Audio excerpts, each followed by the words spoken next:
Hello everyone, welcome to another video. On this video, I'm going to show you how the jQuery UI of a date picker can use in Angular. So let's begin. So here is a date picker and I'm in the jQuery UI website. And in this website, when I click it here is a date picker, and when I select, it's going to select and put it in my input box. And here is a code how we can use a date picker in a jQuery, but I will show you guys how we can use in Angular here. And this is my Angular project, and I created using a CLI, and this is the template that is coming with the Angular. So here is my folder structure, and this is my app called toolset, and this here it is the HTML file, that is app.html component file. So I'm going to remove everything and put it a test here. So I don't want this everything. I'll just put it a test here. So here, what I'm going to do, the first thing is I will just create your input field, and the type is going to be text, and that's it. And it's just a one input field right here, which is okay. So now the next step is we need to import couple of the jQuery library, and this is a library we need to import. You can also install with the npm, and but just for simplicity, I'll just put it right here. So what I'm gonna do is I'm gonna put it right here, my jQuery library, and I'm gonna copy this my jQuery CSS as well, and I will put the CSS here on the top of the head.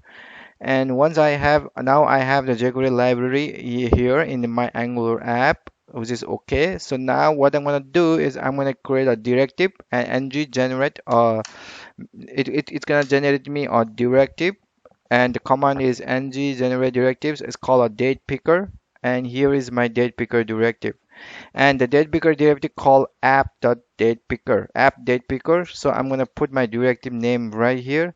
So it's gonna use the directive. Now the directive doesn't have anything, so that's why it doesn't shows anything right here.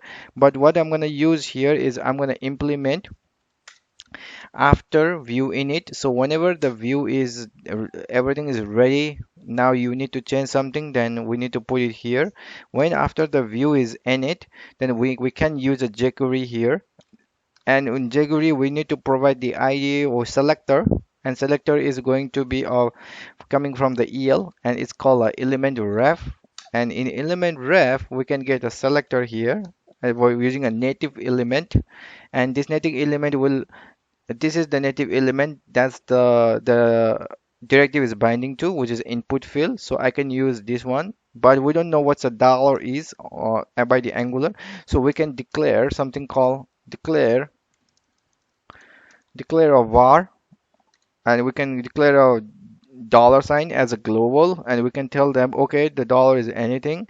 So when after the view is in it, this is going to select, and this will tell use a date picker.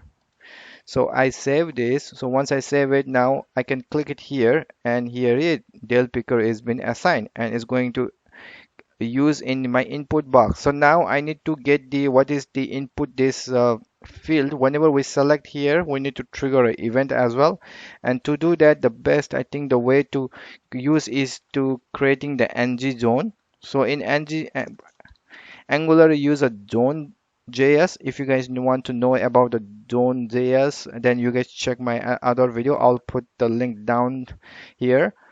And basically the zone.js will trigger the any async call that is happening in any component, will tell the Angular to re-render the view. So I'm going to use the ng zone here as a constructor. So in ng zone there is a function called run outside of Angular. So this function is running which is outside of Angular, which is our jQuery, which is okay. So whenever this jQuery is running outside of Angular, and whenever you select this, then this should be a trigger the event as well. If you select any of this, then it's trigger the event date. So to get that date, we will use something called select on select function jQuery has on select, and on select there is a callback function.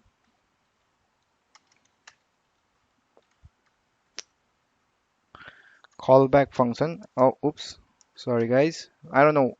Okay, okay, this is the callback functions, and here we will get the date here. All right, so here we will get the date, and we can print the date here.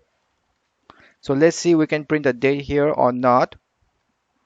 So, but this is also running with outside of Angular, and yes, it's printing a date here. So what we do is we're running a ng zone, and ng zone will tell this is running as outside Angular. But if you want to run inside the Angular again, then you can run something called ng zone the run command. This will bring back the anything that is running inside the Angular. So here maybe we could create another function called set date here, and the set date is basically nothing. It will set my date, and this date is coming from here. We'll put it here. We didn't create this my date, so okay, declare it over there, and I'll just use ng zone the run here, and I'm just gonna run this set date function which is inside the Angular zone. So now if I change it here, it doesn't do anything now because it's already setting in my variable of this one right here, which is okay.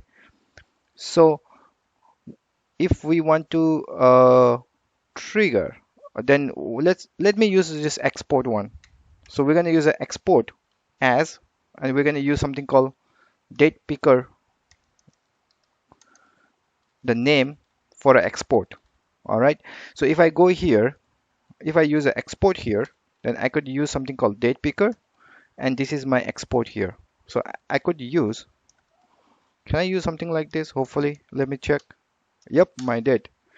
So now if I pick this, it's gonna put it on my view here, right here, because we could use export as or any variable, and that variable is binding with this guy, and this is also printing right here, which is okay. We can see it here. Or if you want any of this function, any of this date, which is you pick it in the app.component, that you could also use an event emitter here. There are multiple ways to do, guys. So what I'm going to do, the another thing is I could use an event emitter as well. So I could create an event emitter. So new event emitter. So this is going to be the output. We're gonna throw to the our component, and in event emitter, when this has been changed here, then we can just do emit what? Emit my date. All right. So now we have something called event emitter. Actually, we should write here date event emitter, I guess. That would be a good name. So I'll change the date event emitter. So as we know that we exported as a date, so we can see it here in the view. But if we want to put that inside the any of the component, then we will use the date event emitter, and we give something called the name call. Yeah, we can give any name here, doesn't even matter. I give a same name, and I will create a same name component right here inside here. Date event emitter, and inside this component now we will get the date that's been selected, and this is gonna be the my date definitely, and I'll print it, put it here, and I need to save my view as well. So now, okay, what is the error? Date event emitter. Oh, it doesn't give me any of the parameters, so it basically this is gonna be a date, nothing else. So I'll just, okay, date is gonna be error. So okay, then event is it okay? Yeah, so I need to give an event here, dollar sign. So now if I close it now, if I click it here, it will show me here, and it will show me here as well. And this is coming from app. So we can push the data using the event emitter as well. So that's all for this video, guys. I'm gonna put this code in a GitHub. Hope you guys like it, and please do subscribe my videos. I will put more videos with the tech tricks on this channel. Thank you very much for watching. Bye for now.